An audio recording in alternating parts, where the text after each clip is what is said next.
All right. Stop gabbing. Take a seat. Settle in. Grab some eggs and bacon.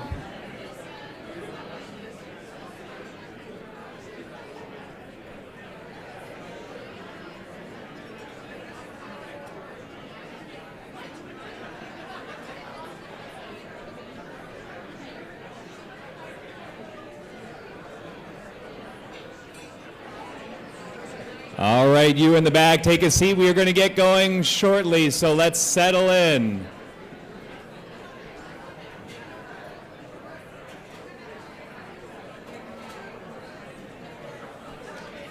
No one listens anymore.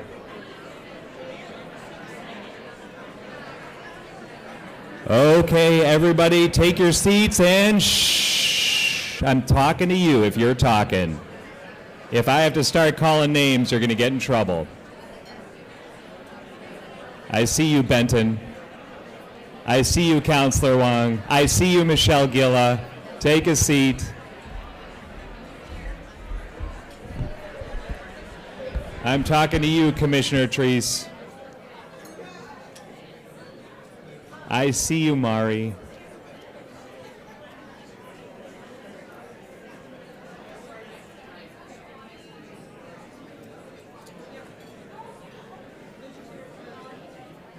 All right, good morning, everybody. I said good morning, everybody. All right. Thank you all for being here for this important conversation. Who would have thought that polling would have gotten so many people so exciting? It tells you a story about our overall mental health here today. You're going to hear a lot about voter sentiment on key issues that matter to our community, including the quality of life, trust and leadership, and all that sort of thing. So buckle up, as they say. My name is Andrew Hone, President and CEO of your friendly neighborhood Chamber of Commerce, and I'm so pleased to be here with you, also with my entire team. This is the first big event of 2026. I just want all of you to know that our members of the Chamber and our partners and affiliates, that we so appreciate all of you. It is our pleasure to serve all of you. We believe in this incredibly resilient business community, and we're grateful for you as employers and as active civic participants. So before we jump into all this good stuff that you're about to hear, I want to take a moment and thank all of you who make these forum events possible, including many of the sponsors that are here month in, month out. So this year, we are especially grateful to have Amazon as our first polling presenting sponsor. So thank you to Amazon. Give them a big round of applause. Our polling report community sponsor is Northwest Natural. Are they in the house today? And let me take a moment and acknowledge and thank our series sponsors that continue to help make this event possible. So thank you to Alaska Airlines, the Portland Tribune, George Fox University, U.S. Bank, and now our newest friend to the Forum Series, Kaiser Permanente. Let's give our series sponsors all a big round of applause. And I would like to take a moment, if you haven't noticed this, for those of you who are regular attendees, we have an incredible showing of elected leaders here and public policy makers. I'd ask anybody who is an elected leader or someone who is in public service and policy making to please stand. And let's give all of our elected leaders a big round of applause and appreciation. In case you haven't noticed, you may think your day job is hard, but being an elected official right now is no easy matter, and we appreciate your service to our community. And so this is the beginning of what I want everyone to be aware of, is a series of very significant reports and information releases that the Chamber provides to the community. And so I encourage all of you to pay attention this month, and then of course next month when we release our State of the Economy report. This has been something that members have paid for a long time, to provide just an insight to the community.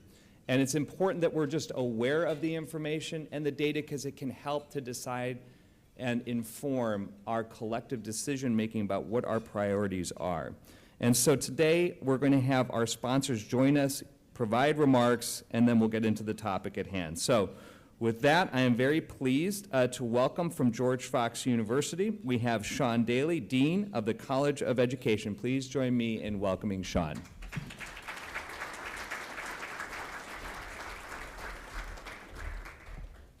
Good morning, and thank you, Andrew. My name is Sean Daly, and I am the Dean of the College of Education at George Fox University. George Fox is a private university that has campuses in Newburgh, Redmond, Tigard, and online.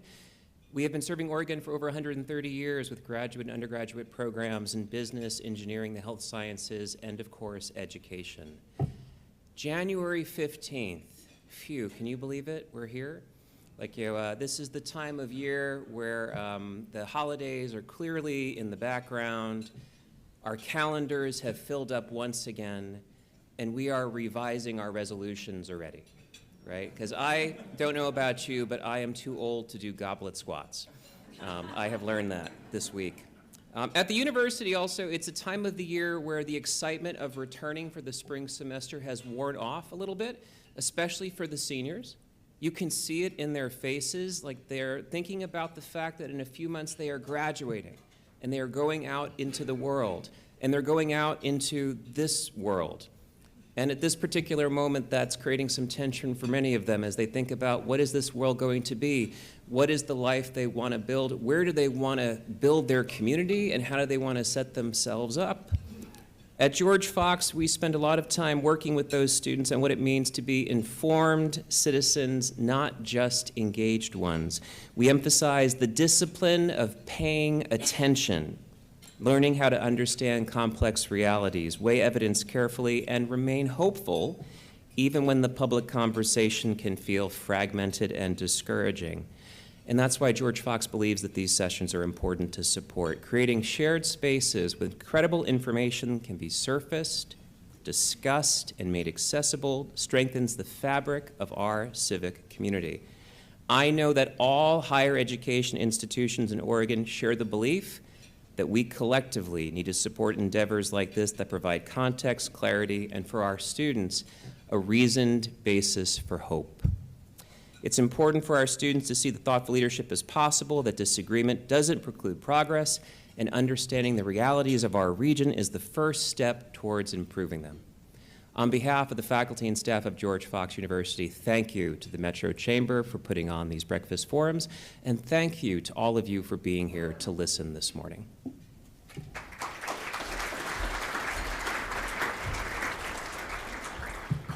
Okay, thank you, Sean. And now I would like to introduce Steve Isaac, the Senior Vice President and Market Leader at U.S. Bank. I'm excited because they hold my mortgage, so I always have to be nice to Steve. So please welcome Steve Isaac. Andrew, you say that every time, so I'm glad you're still current with all that. Thank you. Good morning to everybody, and thank you all for being here. And U.S. Bank continues to be a proud sponsor of the Portland Metro Chamber's Breakfast Forum series.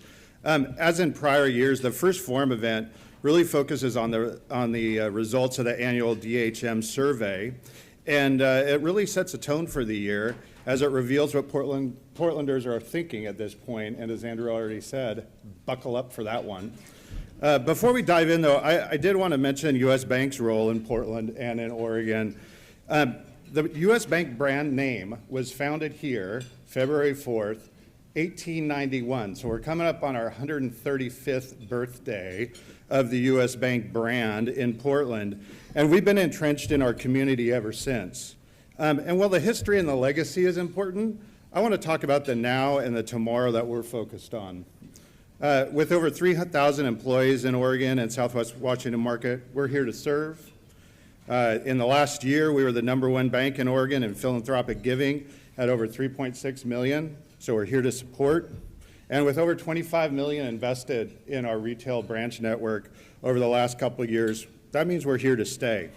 And so as a longtime Portlander and 30-plus year employee at the bank, I'm inspired to say that we're here to grow and thrive, just like Portland is. And so with that, I'm going to turn it back over to Andrew.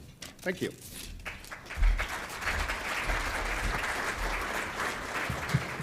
Thank you to Steve and the entire team at U.S. Bank. And now I am thrilled to welcome our newest series sponsor. Please join me in welcoming Chad Melvin, Vice President of Strategy and Performance at Kaiser Permanente. Please welcome Chad. Thanks, Andrew, and good morning, everyone, and Happy New Year. As Andrew said, I'm Chad Melvin. I'm the Vice President of Strategy and Performance at Kaiser Permanente and also a proud Portland Metro Chamber board member. Kaiser Permanente is proud to be the newest sponsor of the forum this year. It's one small way we're trying to show our commitment to this region and to the future of Portland's economy. At Kaiser Permanente, our everyday purpose is really simple. We try and help people live longer, healthier lives. But we know health doesn't start in a doctor's office. It starts with strong communities, good jobs, stable housing, and a local economy that gives people the chance to thrive. When businesses are strong, people are more secure. When people are more secure, they're healthier. And when our region is healthy, everyone benefits, families, employers, and the entire Portland community. That's why this breakfast series matters and is really important. It brings together leaders from businesses, government, and the nonprofit world to share perspectives, challenge our assumptions, and focus on the solutions that move this region forward.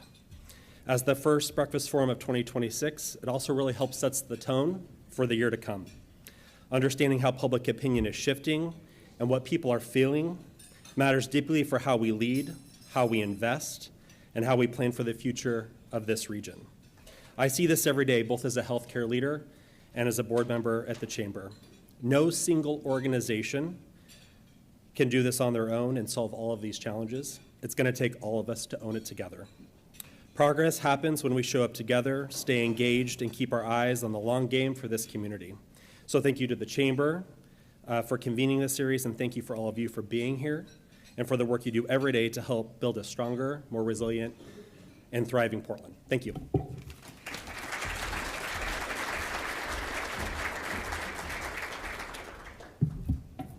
Full disclosure, I am a card-carrying member of Kaiser Permanente. I will do those whatever squats you were talking about.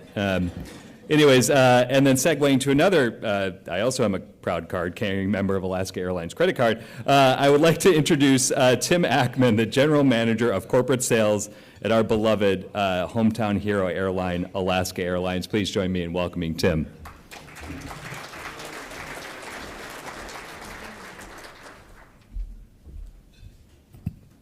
Well, thank you, Andrew. I hope there's a lot of card-carrying members out here in the room today, so thank you. Good.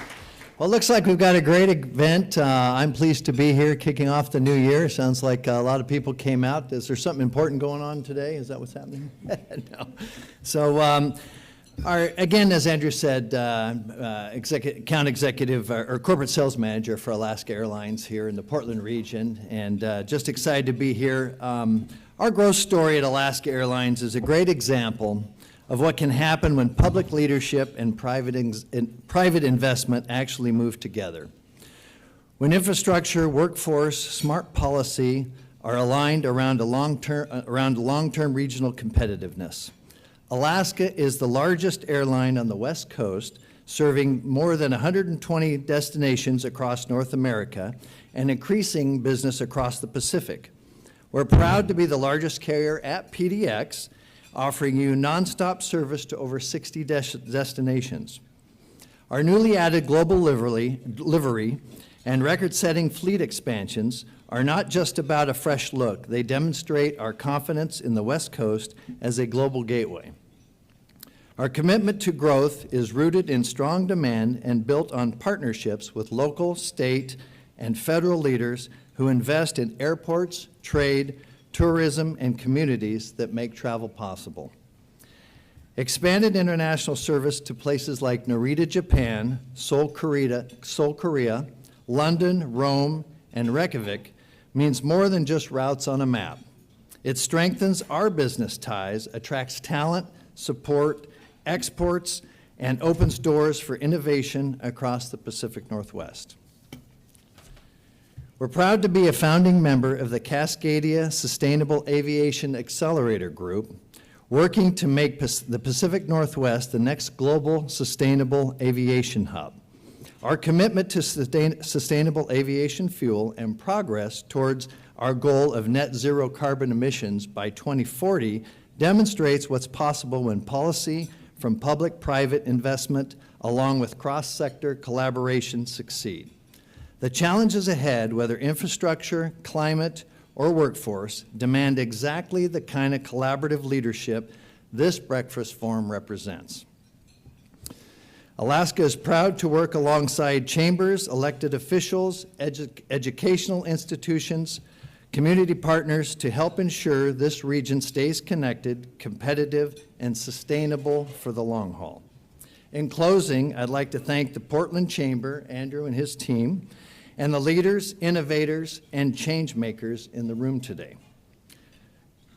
Conversations like this strengthen the greater Portland region and help us move forward together. Alaska Airlines is grateful to be on this journey with you, and we look forward to welcoming you aboard an Alaska flight or Horizon flight or yet Hawaiian Airlines flight very soon. Thank you very much.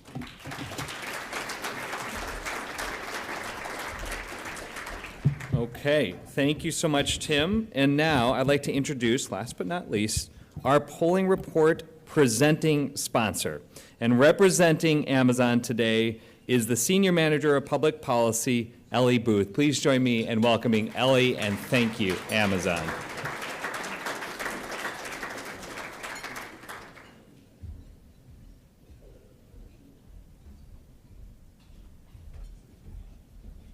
Thank you, Andrew. It's hard to believe we're at the next first breakfast of 2026. I really want to take a moment. I think we all can appreciate the leadership that Andrew and the Chamber have led this past year and helping bring Portland to what we all love and know it to be. I'm very excited that Amazon has a firm presence in the city of Portland.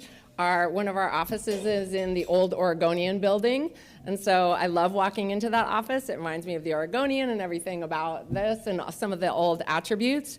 We have we're back in the office 5 days a week, and I can tell you, I always take note of this, that the food trucks that are at our offices are they're sold out by 1:30. I think that's a really good sign. And things are coming back.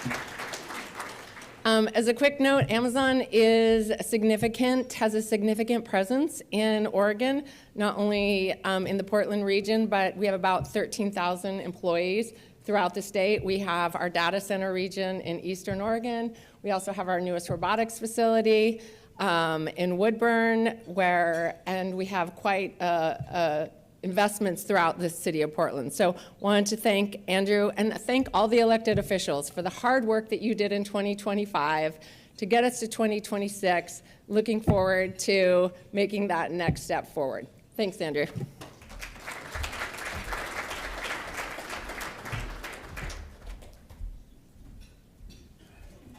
Thank you, Ellie. Thank you, Amazon. And of course, also thank you to Northwest Natural for joining in support of this effort.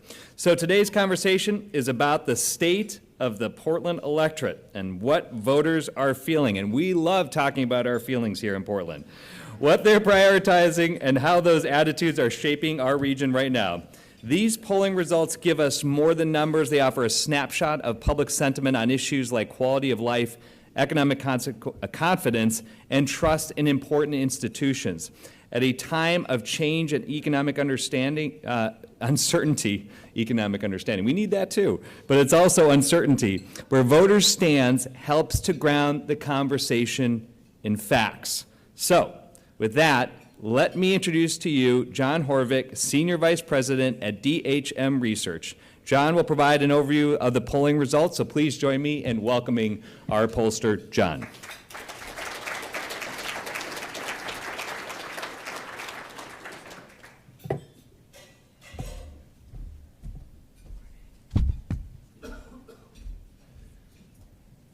All right, thank you so much, Andrew. Thanks, Portland Metro Chamber. I'm John Horvick with DHM Research. We're an independent, nonpartisan public opinion policy firm. We get an opportunity to work with many of you. I like to say that our job at DHM Research is to ask people what sort of communities they want to live in. What do they care about? What do they value? What are they concerned about? What do they want to see maintained and strengthened? What do they want to see changed? And we're really privileged every year to work with the Portland Metro Chamber to ask this community, our community, how they're feeling. And today we're going to show some signs of progress, some things that have improved, and also some real worrying signs as well about how people are feeling. So it's a bit of a half glass full, half glass empty sort of presentation. So let's get right to it. There we go. So what the heck were we trying to do? We want to track opinions over time. So we haven't had an opportunity to work with the Chamber for, probably about 20 years. And some of these data are going to track back to 2017. So we have some nice trend line data to see how things have changed over time. We're going to look at what voters' top priorities are, what's on their minds.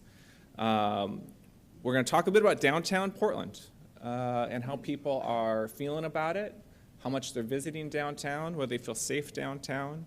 And I'm sure then in our Q&A, our conversation, we'll probably talk a little bit about other public policies, funding measures that may be on the ballot in the coming days or this coming year.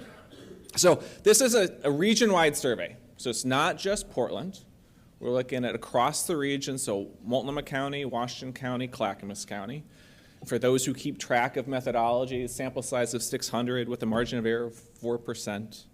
And then, like I said, we benchmarked these data going back to 2017, quite a bit of the data going back to 2017. And importantly, it's because we're really in a very dynamic time, a lot of things are happening in the world, it's important to note when this was conducted. This was mid-December. So think back to mid-December, early to mid-December, and what was happening in the world, and some of that shows up a little bit in these data. So pollsters, we love this question. We ask it in so many surveys, but all things considered, are things heading in the right direction, or are they off on the wrong track? So in this particular question we did here and have done in the past, we asked specifically about the county that people live in. So if you were a voter in Multnomah County, we asked, is Multnomah County heading in the right direction? Or if you lived in Clackamas County, we asked about Clackamas County. And here's the trend line. So right now, right now, if you look at the right side of the chart here, 47% of those in the region say that the county where they live is on the wrong track. It's important, I think, when you look at this chart to look at the left side too, because it tells us where we've been and where I think we could be. So if you go back to 2017, 55% of voters in the region thought that their county was headed in the right direction. Now 25% do. It is within our capacity as a community to get back to 55%. And I'll tell you, if you look even further back in time, go back to the late 1990s, early 2000s, it was typically around 70, 75%. So things had peaked for that wrong track number at 62% in 2021, and we did see some improvement over the last few years, but unfortunately we moved in the wrong direction this year. So last year we were at 38% wrong track, and we bounced back up after some years of progress, back up to 47%. So a little bit more negativity this year than last year, but then what is on people's minds? What are people thinking about? This question is asked open-ended. What's the biggest issue facing Multnomah County, Clackamas County, wherever you live? And people can say anything that they want. We listen to all the comments, we read everything that people have to share with us, and we try to put it in some categories that are meaningful. 20% of voters in the region said something about homelessness, more than any other category of issues. 14% said something to do with taxes, taxes being high specifically, cost of living 12%, affordable housing 11%.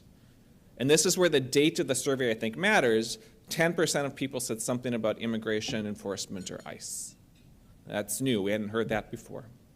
And another 8% said something about safety. Now, when we ask open-ended questions like this, what I'm looking for typically is, does something reach 20%? It's kind of a threshold. If 1 out of 5 people in the community say the same thing, that's a pretty big deal. So here, homelessness at 20%, that's that 1 out of 5. So that's a pretty big deal. The good news, I'll tell you, is that we ask this question every year. And hear how things have changed from 2025 from the year before in 2024. Homelessness now is 20%. That's that sort of orangish line there. That's down 15 percentage points from last year. So last year, 35% of people mentioned homelessness.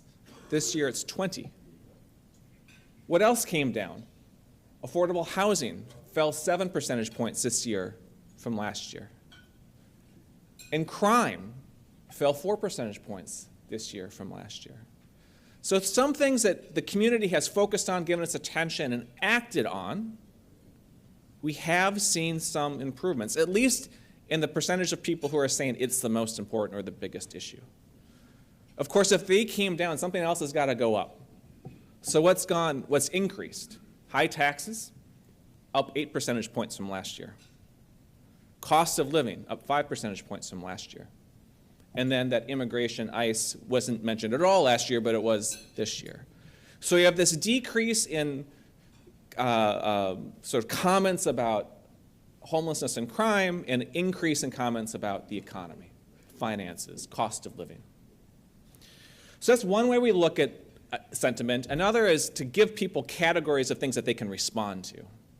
So we ask our voters in the survey to rate their level of concern across a number of different issues: cost of living, homelessness, affordable housing, education, drug use and addiction, crime rates, jobs, global warming, traffic, and growth and density. And they got to put their level of concern on a scale from 0 to 10. And this chart shows the 9s and 10s, so like those really high level of concerns. So what's at the top when we prompt people with specific things? At the top of their list of concerns is cost of living. 65%, put that all the way at the end. Homelessness, 58%, and affordable housing, 53%. Okay. I do find it interesting to note the difference between two of the big economic categories in this list.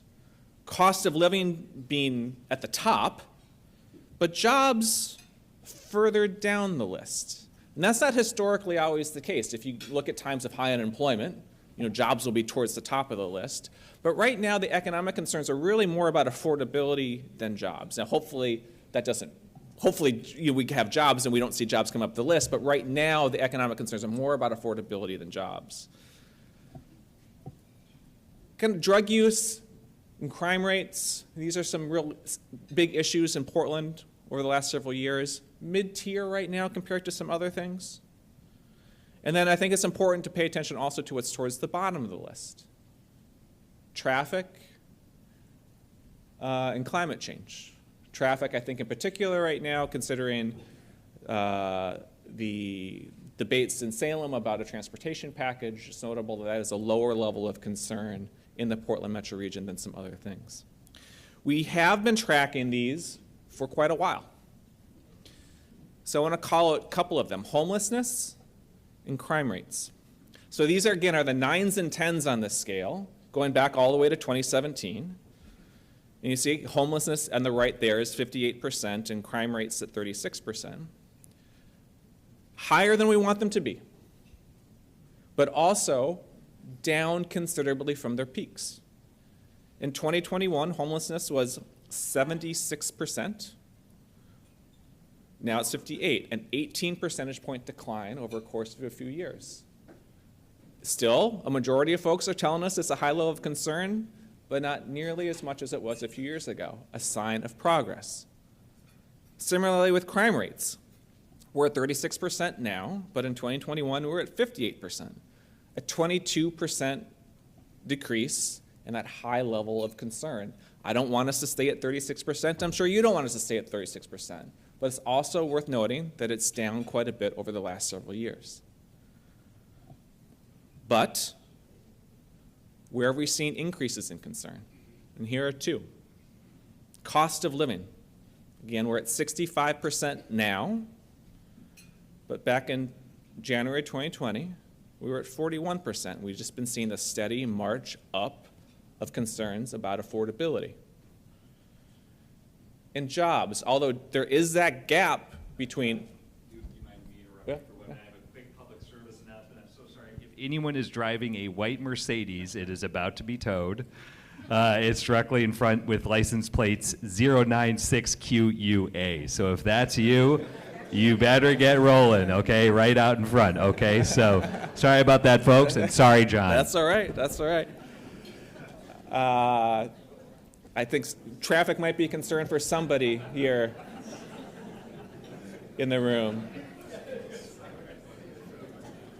So, cost of living, clear increase. We're also, even though jobs is lower down the list, there is a notable jump over the last few years, particularly this last year. So this is the story. We see these improvements around these quality of life issues, homelessness, crime, but erosion or increase in concern and the economic side of things. When we ask this big picture, just about the quality of life, so people can sort of fill in what they want for this. Is it getting better, worse, or staying about the same? This line tracks the percentage of people think it's getting worse. 68% of those in the region think that the quality of life is getting worse.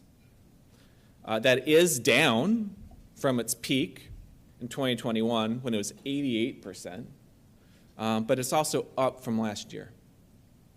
Okay, so we're down 20 percentage points from the peak, but we're up 9 percentage points from last year. Something's changed in last year. I think a lot of it has to do with the affordability issues that people are talking about. All right, so now we're going to talk about economic outlook. This is where the numbers are really discouraging.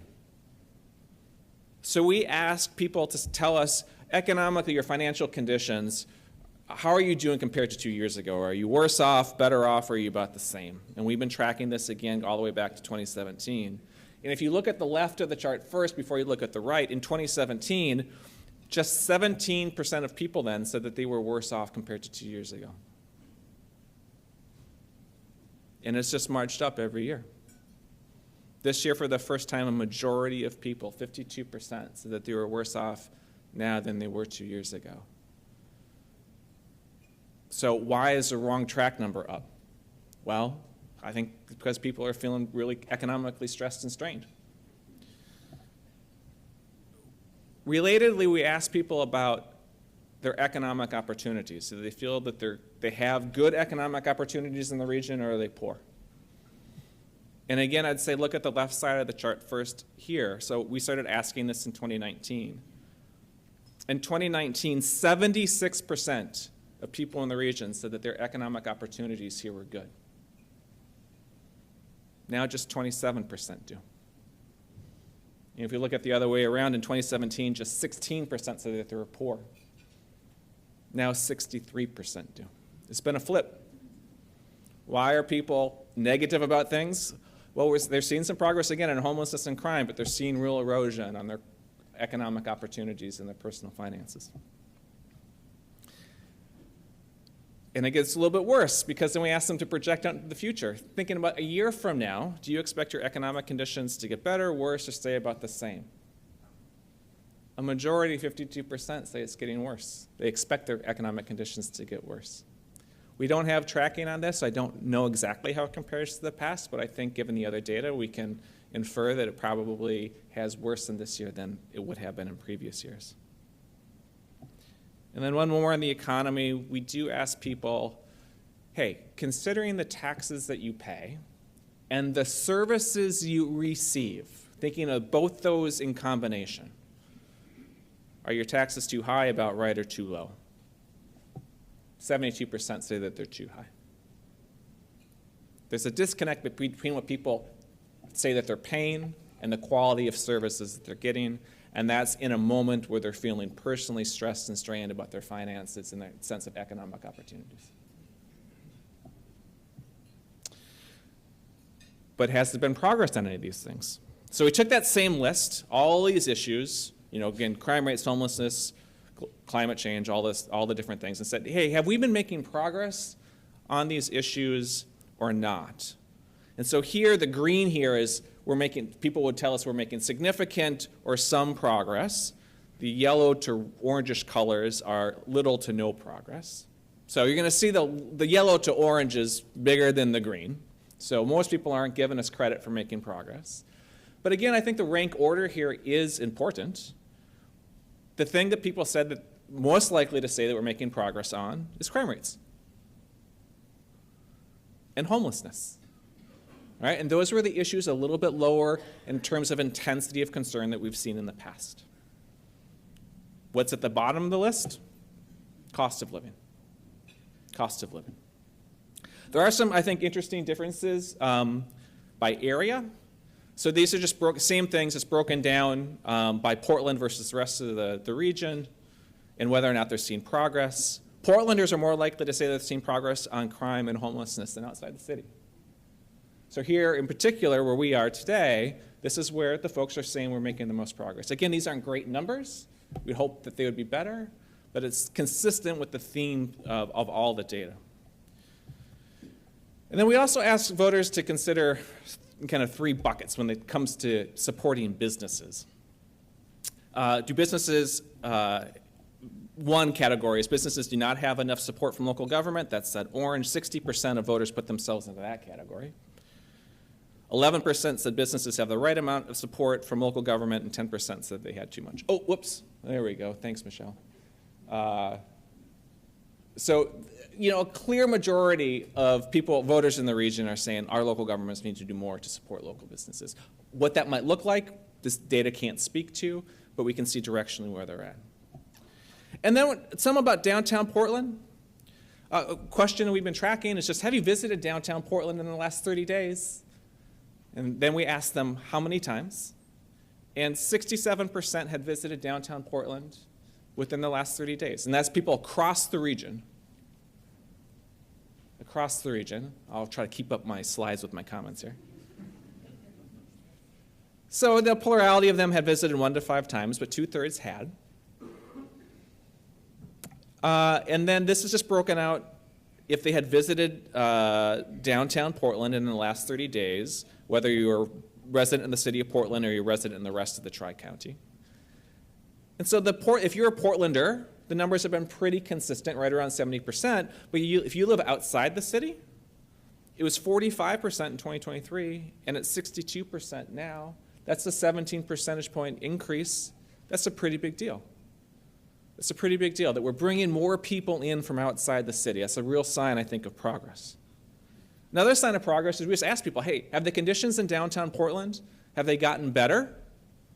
Have they gotten worse, or are they staying about the same? And we asked this last year, too. So this year, 37% of voters in the region told us that the conditions in downtown Portland have gotten better. That's up 8 points from last year.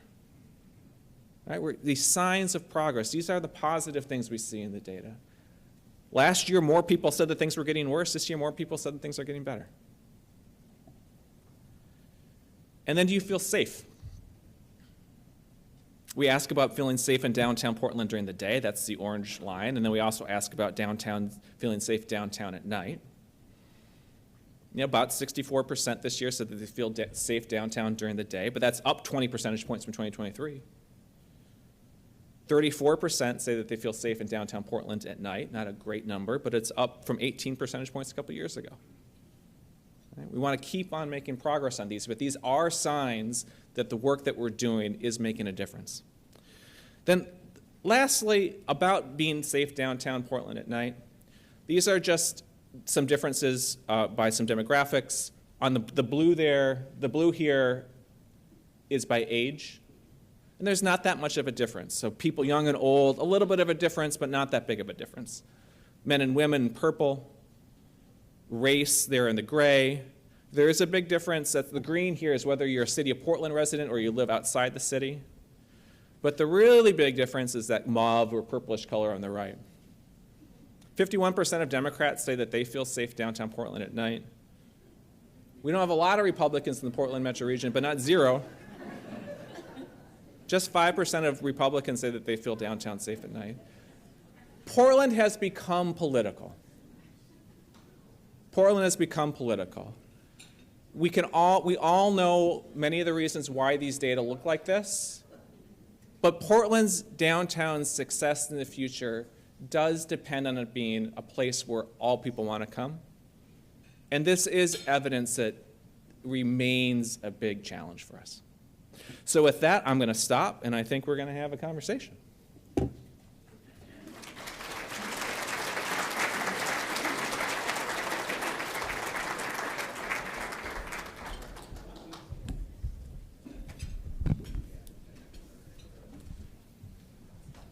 Thank you so much, John. And now we're going to shift into a panel that's going to actually unpack this for us.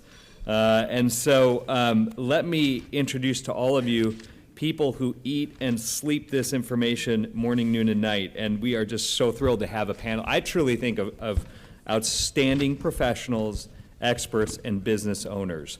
So please join me in welcoming John L. Bell, founder and president at Espousal Strategies, Amy Ruiz, co-founder and partner at Swift Public Affairs, and Mark Weiner, co-founder at Winning Mark. And of course, the previously introduced John Horvick will be moderating the conversation. Welcome all.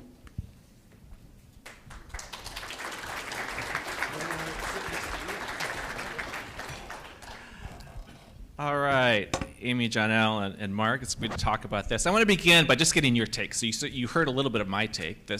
I think some progress on some of the key issues the community's been focusing on, homelessness and crime, but some real worrying signs about economic issues, particularly cost of living.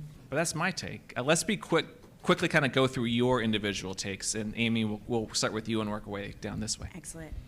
Oh, sorry, is this on? Can folks hear me? Voters are cranky. Not terribly surprised, honestly. We worked on the Parks Levy campaign this last fall, which was tough. I mean, we really had to talk to voters about asking them to reinvest and increase their investment in probably their favorite city service. And there was a lot of skepticism and a lot of frustration. You know, where do my last dollars go? Where are these dollars going to go?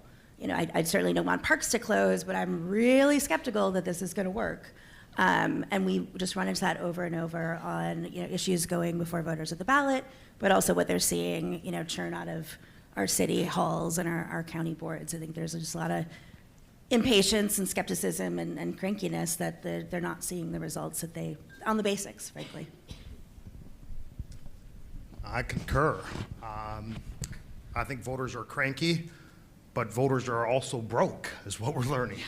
And we unfortunately now have a city where so many folks no longer see an opportunity to purchase a home, to support their families.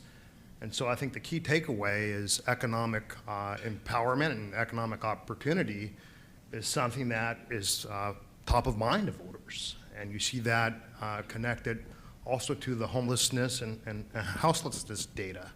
I was just having a cup of coffee, not a latte, not anything fancy, at a local coffee shop, and it was $5 for a 12-ounce cup of coffee.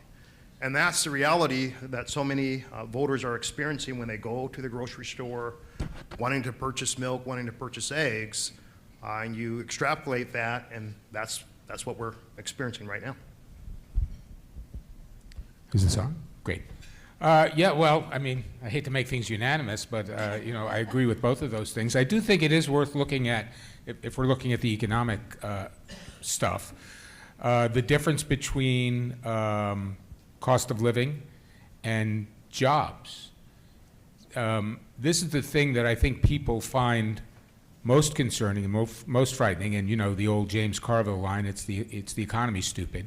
You can have all sorts of feelings about all sorts of issues, but if you're struggling in your home and you're looking at your kids and you're wondering if their future is going to be as good as you thought yours was going to be, and the answer may be no, that tends to trump everything else.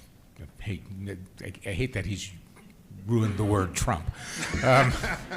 You know, and on the economy, it's sort of like that, you know, old terrible thing. Well, other than that, Mrs. Lincoln, what did you think of the play? You know, I can't really concentrate on the play. But the difference between the thing that can be disheartening, I think, and not all of this data is disheartening, and hopefully we'll get into that as well. But people aren't worried about jobs. I have a job. I work like a mule, and I go through the drive-through and have to think maybe I won't have fries with that. That is a deeply destabilizing feeling to have. That leaks into every part of your life and everything you're looking at. If you are working as hard as you can, if you think that the deal was you work hard, you play by the rules, you're going to be able to, you know, have a life and give something to your kids, when that is undermined, it's destabilizing, and it affects people's mood in a way that other issues don't. And then just add to that the soup that we're all, swimming in right now. You're looking at what's happening at the national level. I was talking to a great friend who is and a political colleague, and not to get political about this, but she lives way out, sort of between Hillsborough and I don't know where, sort of a rural area. She's moving back to Beaverton, not to Portland, but to Beaverton. That was an interesting choice, because everywhere she goes, she sees ice. That's not a that's something we see in the headlines, which is very destabilizing here.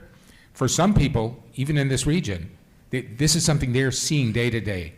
So, and that is destabilizing. To me, the word destabilizing is really important. People are losing their footing, and that really affects people's mood across an entire level of how they view the world. So that is one of the takeaways. It's a little concerning, but then hopefully there's some green shoots in here, and we'll get to those. So you're all smart campaign consultants, and I want you to imagine for a second that you are working with someone on the progressive left who just saw this presentation, and what your advice to be to someone from the progressive left giving these data, and then maybe imagine someone that's more moderate, that's trying to attract a different type of voter, make a different type of message. What would be the takeaway or advice you would give to those different types of candidates given where the voters are at? I don't think it's different. I think it's truly prioritizing cost of living and making that really tangible right now. I think when we hear local officials talk about affordability, rightfully so, it's a lot of focus on affordable housing. That's been a huge issue. That's absolutely been a number one topic here for the last decade. And it takes a while to see results on that. And it takes a long time for people to feel the impact of those investments personally. That doesn't mean we stop focusing on that, but we have to have sort of quicker actions.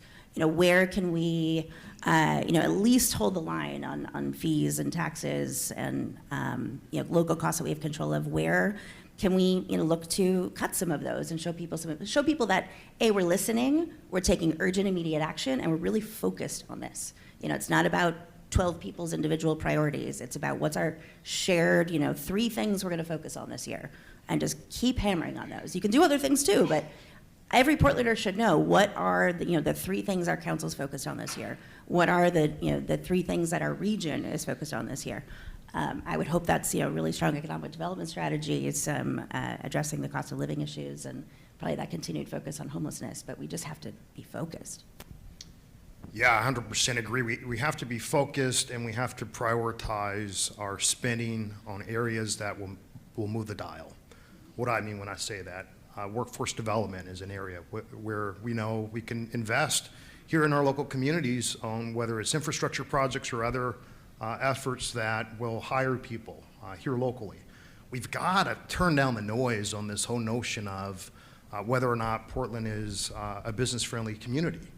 Somehow, when we hear elected officials, either on the left or on the right, talk about business, the notion is somehow we're talking big business, and this sort of anti-corporate climate we have in our city, which, by the way, obviously is not serving us very well, is really impacting us significantly. But the reality is most of our folks in our city are working for small businesses. And so when we have this sort of anti-business climate, we're actually impacting employees and employers who are our neighbors. And so I would say have a pragmatic sort of policy prescription that is focused on moving the dial to support small businesses and thus their employees, as well as let's get serious about workforce development. And the last thing I would say, let's work across the aisle. Let's get out of this sort of ideology of left or right and instead be focused on common solutions. Yeah, I completely agree with that. And I mean, I just want to sort of ground truth the whole idea of what would you say to somebody on the progressive left versus somebody who's more moderate. And that's right now especially important. That's kind of a false narrative. I mean, this is a progressive community, and I don't see any conservatives on the Portland City Council. I see some people, I won't mention names, who maybe more interested in how they look on Blue Sky or Instagram Reels versus getting down to business and doing the work. And I will look at, you didn't do any numbers on individual elected officials. I believe the mayor has pretty good numbers. And So do I. And I think the reason is he outlined a priority and he has worked on that priority. Nobody has any question about what Keith Wilson is working on and what he cares about and what he's doing, and he has moved the needle. Now, people may have differences of opinion about the policy prescription, but what they see is somebody who said what was important, got elected on what's important, and is working on what's important. And that is the most important thing, not ideological posturing, not deciding, what is your ideology? I would note that the most important thing about being a progressive is that you make progress. And I think that has been lost in some of the discussion. I think that the last few days, I've got Councilor Smith sitting right in front of me and other members of the City Council here. So, and by the way, I thought Councilor Smith made some very good points in the debate yesterday. It's like, here's why I'm here. I want to keep people safe. I want to get things fixed. I want to, do the work that people sent us here to do. I think people are looking at some of the antics, I don't know, what's the word, of the City Council as they've tried to pick a president, and regular Portlanders, regardless of their ideology, are saying, what the actual, you may fill in the blank. So my advice would be, it doesn't matter what your ideology is, it doesn't matter if you have a world view, put your head down, roll up your sleeves, do the work, and if you do the work, people will appreciate it. Will they throw a parade down Broadway for you? Probably not, but as you see in the data, people notice when things start getting better. If you can start bending the curve in the right direction and tell people what you're doing and why you're doing it and being able to demonstrate that you're giving it your best effort, that's my advice for whoever it is on any level of the spectrum. Yeah, Amy, go ahead. Actually, I want to underscore one of the last things you said there. Tell them what you're doing. I think that's, all of us, a lot of you in this room too, are much more in the weeds on a lot of what's been happening. I think a lot of folks in this room probably know we over-delivered on the affordable housing bonds of both the city and Metro. That's not necessarily a widely known thing, though. So government is not very well set up to share the successes or put out the information in a way that all of us in our little circles have that info and can tell our friends and neighbors. So we have a lot of pessimism even on areas where I know progress is happening. So I think just even and I hear this from folks that I work with too. Do we have a publicity strategy? Like I keep hearing about good things happening, but does DC and New York know that? Like why isn't Washington Post picking that up? Like good stuff's happening. We need to let people know about it. So I think bending that curve, both tangibly, but also perception-wise, and trying to boost some optimism by letting folks know the successes we're having, and can hopefully have a up-the-hill snowball effect. Well, and I want to add something to that. Voters or citizens, even if they don't vote, aren't stupid, so don't treat them that way. You can have two thoughts at the same time that may not be consistent with each other, but they reflect reality. So, for example, later today, no one knows what the PIT count is. It's a point in time. It's a count of homelessness, unsheltered homelessness, other homelessness. When the data comes out, I may have seen a little preview, it's not going to be all one thing. There are places where we've made progress. We have made progress. Overall homelessness is up. That's not good. You need to be able to respect the intelligence of the people you're talking to. First of all, as Amy said, you need to talk to them. You need to have that communication. And you can have a conversation like, here's where we're doing well. Here's where we're not doing well. Here's what I want to do about it as a leader, or we collectively need to do about it. Don't try to, polish up something or catastrophize something. The problem is the discourse has to be all one thing or another. Everything is great, we're really getting it done, or everything is terrible, in the context of business. Oh, rich people, they have lots of money, they should stop their whining, or, oh my God, taxes are too high and everyone's going to leave. the reality is somewhere in between. And if we can't have an honest conversation about how these policies affect all the members of our community, we're not going to make progress. And you can have an honest conversation if you're willing to do that, not just posture. The data are clear that concerns about personal finances, economic opportunities are on the rise. Affordability concerns on the rise. These data don't speak to really what underlies that, like what is driving that concern. I have my speculations and some data in other places that suggest certain things, but I'm curious what your take is. What is it that you think is driving these increases in concern about the economy? And then what flows from that, from a policy or political advice based upon what underlies that? And John, let's start with you and then move forward. I mean, I'd start back off with the $5 cup of coffee. I mean, I think that's part of it. It's like that's the experience that so many Portlanders have every single day. I think that's one piece. I think the housing inaffordability. I don't know how many of you have young people in your lives, but the notion of trying to get a one-bedroom apartment in this city is astronomical. So that's a big factor. I don't think we can disconnect what's happening in Portland from the national climate. The reality is so many of our NGOs and city and state governments are hugely dependent on federal funds. We've seen significant decrease of federal funds in every single sector, and that has had a significant impact on job security as well as just jobs writ large. And then the last thing is just in terms of, I think, education and affordability for so many folks. People are having to make a choice not attain higher education, and not necessarily, I think, I think one of the indictments on our community is we've not spent enough time investing in our high schools with respect to the trades. And so we've kind of created this bifurcation. You either go to college or you're kind of a loser, and that's just not the case. And so all of these things are not kind of just a snap in time. This is accumulation of decades of poor policy decision-making is what I think we're seeing the result of. And frankly, our voters are now saying, yeah, guess what? We can afford to live here.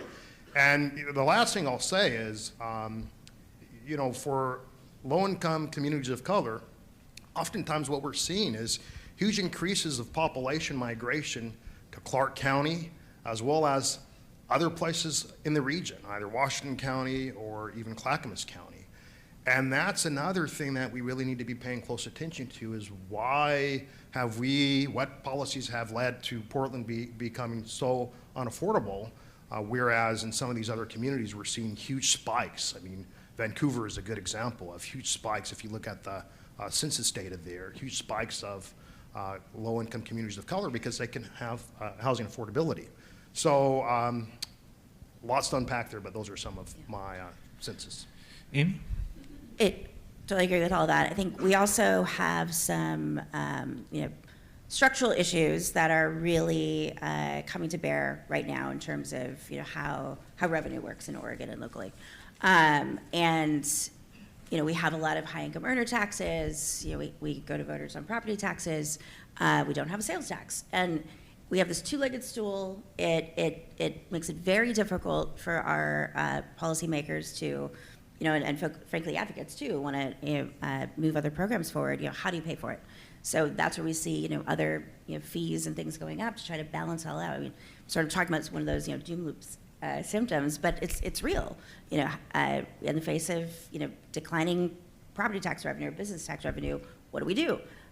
When the reality is we probably need to really go deep and dig into the property tax system and the measures we passed in the 90s and start to have a real conversation about what would a sales tax look like. I mean, voter sentiment isn't there yet, but it's not going to get there unless we start talking about it and talking about it in a smart way about what could it look like if we actually had a more balanced, reasonable, sustainable system. What could that look like for those one-off programs that we're funding in unique ways that drive people crazy. They like the program, they don't like how we're going about funding it for the most part, but those are things that we can fix. It's gonna take a while though, but we gotta start.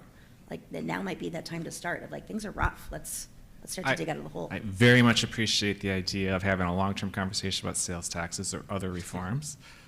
I don't want to be the cynic and say that that can't happen, but I also want to be realistic about who Oregon is. I think what I've heard more from politicians in the region about affordability are policies that get at capping prices in some way, things like rent control, or taking tax dollars to subsidize things. And I guess I'm curious what is my observation correct?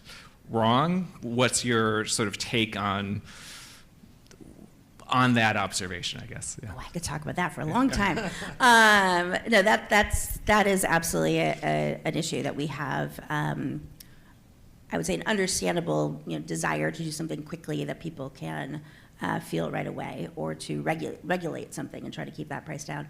But that, ignores the long view of, we aren't going to be able to build the amount of housing we need if we can't attract the private capital to do it, and if we've got the most onerous rent restrictions in the country, that capital is not going to come here. So maybe the next wave of tenants will benefit from that, but the tenants in 3, 5, 10 years are not, and that's going to impact everybody. So it's an ongoing frustration, frankly, and it's happening at City Council right now, trying to determine how to spend this, found $21 million. Do you put it into emergency rent assistance and help people who are hurting today? Do you put it in down payment assistance and help stabilize families for the long term with homeownership opportunities? And we're not really taking a step back to have those conversations about how to prioritize that. It's all, this is what I'm hearing from my constituents, I want to do this. So there's not a cohesive, frankly, data-driven, expertise weighing in on what are the levers you can pull and what might have negative impacts down the line but might feel real good today. We just don't have those conversations. Mark, if the cup of coffee is too damn high, price of cup of coffee is too damn high, what can a politician do about that? Yeah. Well, I mean, I was going to say, what's driving concerns about cost? Well, the drive-through. I mean, it's just the cost. It's very easy for us. We work in politics, we work in public policy, so do many of the people in this room. So, you really want to get into a conversation of, the longer-term solutions, the structural malformations of our revenue system, whether, driving down housing costs as a market issue or a regulatory issue.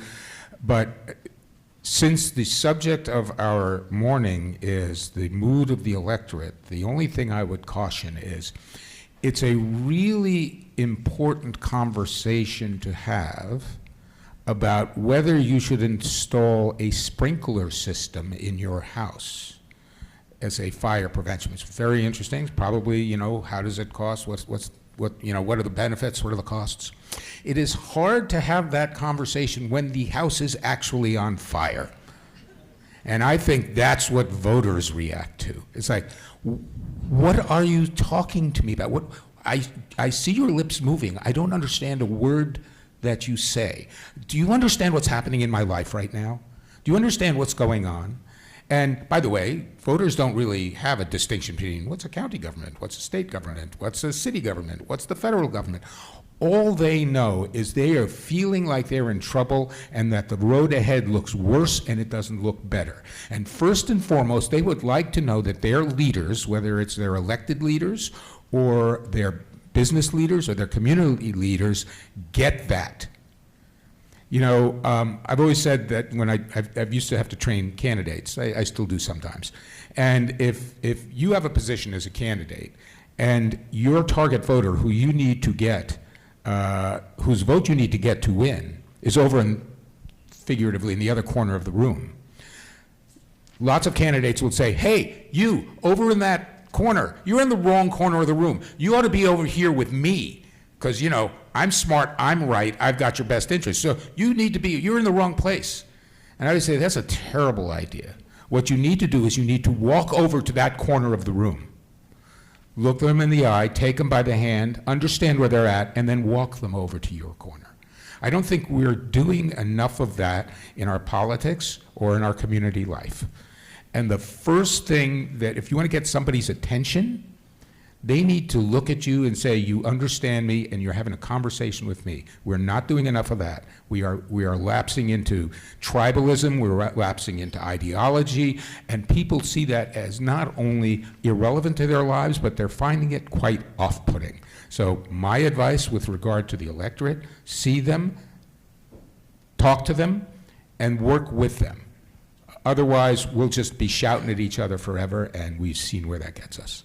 So the concerns about the economy on the rise, concerns about affordability on the rise, but some signs of progress. People identifying homelessness as the most important or biggest issue in their community, down 15 percentage points. Big declines in concerns around, when we ask directly on, put on a scale, around homelessness, around crime. What's your takeaway from the progress on those fronts? And then what is your advice to, I suppose, this room or to elected officials or to candidates about that improvement? Who wants to jump in? John L., go for it. Well, I mean, I would want to desegregate that data always, right? Because I think it's improved for some, but not improved for all. I think if you were to extrapolate some of that data, you would see that in our community, we have some of the highest unemployment rates among people of color, for example. That is something that we should not be having a glass of Pinot, patting ourselves on the back on. But not to be Debbie Downer, there are some improvements. And I think the economic vitality here, downtown Portland, our office is downtown Portland. We've seen in the data some significant improvement from that perspective. What I would say to electeds is work together across, as Mark was indicating earlier, I think what we see in all polls is that voters really want to see that folks are working with one another, and as opposed to staying focused on what their core priorities are, that they're focused on the priorities of their constituents. And they're willing to work together to advance policies that solve our most vexing issues. So my advice would be that electeds ought to work in tandem with one another, and then we ought to work across various jurisdictions. To Mark's point earlier, if you're a Portland voter, you don't know if it's a Multnomah County commissioner or city commissioner. Most folks couldn't even tell you that we have 100 U.S. senators. I mean, that part of the challenge is civics as well. And so what folks really want to see is that people are working collaborative, not fighting with one another, but also just advancing their policy prescriptions. And I think we can make continued progress here if we don't get hung up on process. One thing I've really appreciated about Mayor Wilson's approach to his top priority is, citing a lot of shelter means you're going to run into a lot of neighborhood opposition, and he's pushed through it. And I've paid close attention. It's been fascinating. I've loved that his team is putting out, here are our commitments. Like, we hear you. You're right. There will be an impact. Here's what we're doing to mitigate that impact, and we're going to go. We're not going to sit and debate this for 6 months. We're going to go, and we're going to address these concerns, and and we're going to keep in touch with you, and we're going to keep working on it. That is not rocket science, but it's not really what we've been doing for the last decade, and it's not what we do on most issues. We will just convene gigantic committees and talk about things forever and maybe pilot something, but just do something bold and just keep pushing it. I mean, I was very pleasantly surprised that the council unanimously put a pause on SDCs last year. I thought we'd squeak it through. But we really did get full support, and I just would love to see more of that, of let's just pull one big lever and just see what happens, right? Let's do big things and take big actions, and people will complain, and that's okay. You're never going to make everybody happy, and if you're going to try to, you're not going to get anywhere. But I want to emphasize something you said. There you go. So be here all week. Tip your wait staff. The example you gave of Mayor Wilson, there's putting shelters in the Pearl, not very popular, maybe not popular with people in this room, but he stuck to his guns. Most importantly, he showed up. He showed up and took every question, took every brickbat, explained what he was doing. He continued to do it, but I think he got credit for showing up. Show up and show that you're working the problem. People will give you credit for that. Voters will give you credit for that. They don't demand perfection. They just demand that you hear them, you know that there's a problem, and you're doing your level best. And when there is some progress, they'll give you credit for it. We see it in the poll. Concern about, housing and homelessness, still not good, but better. People going downtown. More people are going downtown. They're saying, oh, okay, is it great? No. But is it better? Yes. Okay. Now I'm going to give you permission to do the next thing, if you can explain what the next thing is. And the whole idea of working together, people are really looking for that. They haven't seen it lately. Many of you probably didn't track this news yesterday, but the governor is pulling together a prosperity council, Prosperity Initiative Council. It's chaired by Curtis Robin Hole and Renee James. They're pulling people together to try to figure out what we do to improve the economy. Well, yesterday she appointed a chief prosperity officer, which is something that a number of people said, you need somebody in your office who's laser focused on moving through the entire enterprise of government and making what happen. She appointed Tim Knopp, which made some people's head explode. Now, if you don't know who Tim Knopp is, he's the Republican Senate caucus leader who led the walkouts a few years ago. Tina Kotek made Tim Knopp the chief prosperity officer? We need more of that. We need more of that. We have our differences, but here's a problem, and we're going to work together, and we're going to show some results. And then you'll evaluate the results, and maybe you'll give us permission to do some more. If you show you're working the problem and you're not getting hung up on petty fights or ideology or something that, voters will give you credit for it. But you have to actually do that, and then you need to tell them you're doing that. All right, as we're wrapping up here, you got three of the smartest bill consultants in the state. We're in an election year. We're going to have federal elections. We have a gubernatorial election, city council, Multnomah County, Metro. Lots going on this year. Give you a chance to share what you're looking forward to 2026, and if you're so willing, to give us a bold prediction for the year. I'm going to run with the looking forward to, because it's not a prediction. I'm really excited about our new city administrator, our new Prosper director, relatively new, and what I'm seeing happen at the deputy city administrator level. Like, it's just, it's working. It's great. There's certainly a ton of additional room for breaking down those silos and more efficiencies and working across those departments, but it's in progress. And with I think the leadership that we've attracted to Portland, I've seen them, I've heard from people who've had outreach, I've seen them in front of rooms of people outlining their thoughts and next steps, and I've seen people respond to that really positively. So I'm hoping we see a lot more of that. More road shows, more getting out there, talking about the vision and how we're going to get it done. Not just from elected leaders, from the folks grinding it out every day. And I think folks are going to be excited to see that. Yeah, I won't make any predictions. I learned a long time ago not to do that. You lose a couple of races and you stop making predictions, let me tell you. But I agree. It's a couple of areas where I think this community has a lot of excitement, one of which is, I agree, I think our new economic development focus and the leaders that the city have hired, both in Raymond Lee as our new city administrator and Cornell Wesley, who I saw back there as the new head of Prosper, those are really good, tangible efforts in the right direction. We need to have a renewed focus on economic development. So let's unpack that. Commissioner Smith has been doing a lot of that good work as well. We're going to have a really robust conversation that I think will be good for this community as a result of some of the data that we saw around who's going to be the next Multnomah County chair. With Jessica Vega Peterson announcing that she's not seeking re-election. We will have a robust candidate pool, and folks will have different perspectives as to how do we move forward. It's probably one of the most important invisible government.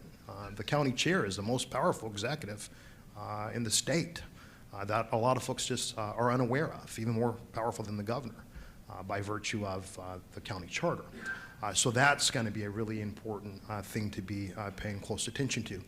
And lastly is, obviously we're headed into short session. I think it's going to be really important to see what emerges there, particularly as we look out towards the future. We've got future Medicaid cuts on the horizon. We've got, and that will have significant impacts to not only urban hospitals and urban care, but rural hospitals. So it's one of the few areas I think that the legislature will be grappling that has a bipartisan urban-rural discussion is going to be around kind of how do we, in a commonsensical way, close the gap that the federal government has left us.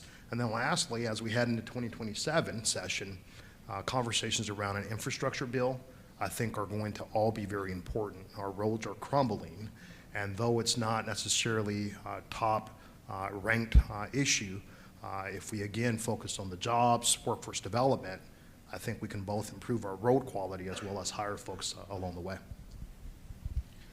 Round it out for us, Mark. So I'm not going to make a prediction, but I'm going to make, as to John L's thing, making a prediction. All you can do is look bad.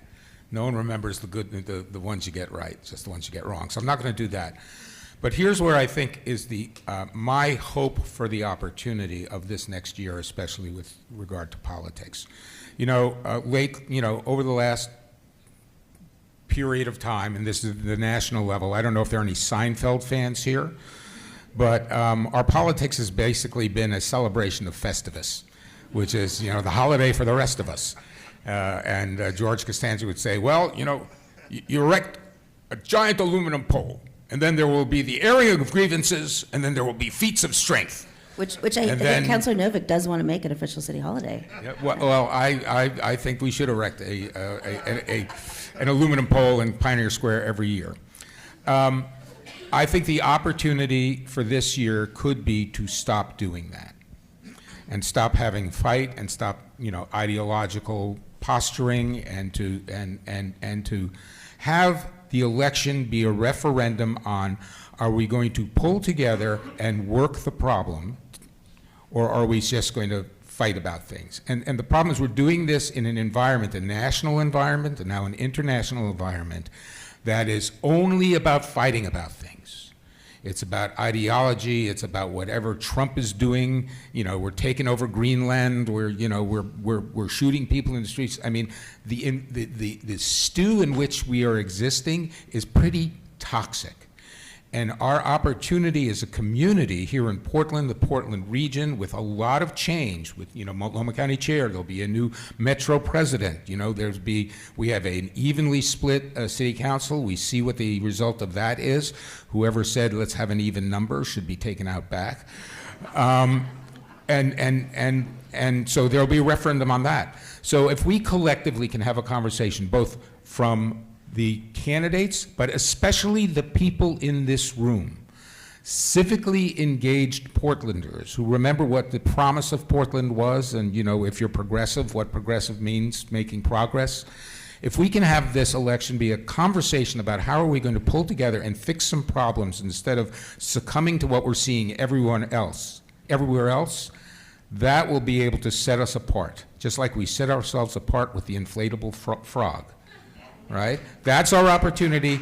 Everyone in this room has a responsibility to make that the conversation, because I believe if we make that the conversation, we will get the right answer. Amy, John L., Mark, thank you so much. Portland Metro Chamber, thank you for convening us. Appreciate you all being here. Thank you, John. Thank you to this incredible panel. I do have also one prediction to make, is that everybody in this room, if you thought that this was a compelling conversation, this information was interesting, which I know everybody does, you will be back here on February 12th for the State of the Economy. I promise you it will be a doozy. And with that being said, thank you all so much.